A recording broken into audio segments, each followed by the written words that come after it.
बाबा बुल्ले शाह साहब फरमाते ने, मूँहों आई बात ना रहिंदी है, मूँहों आई बात ना रहिंदी है।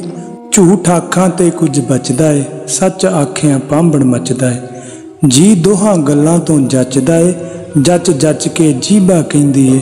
मूँहों आई बात ना रहिंदी है, मूँहों आई बात ना रहिंदी है। जिस पाया भेद कलंदर दा, राह खोजिया अपने अंदर दा।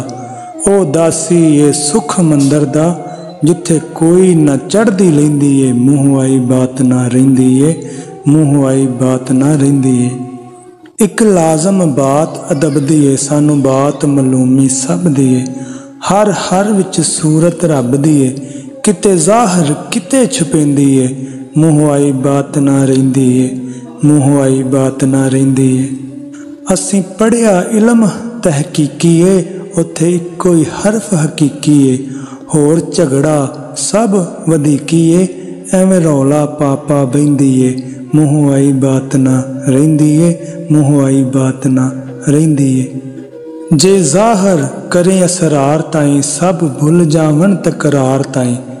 फिर मारन बुल्ले यार ताईं, इत्थे मुफ्ती गल सुहिंदी है। मूँहों आई बात ना रहिंदी है, मूँहों आई बात ना रहिंदी है।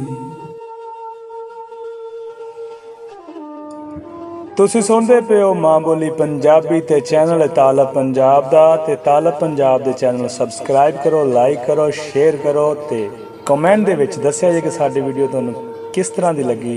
इस दे नाल ही अल्लाह हाफिज़।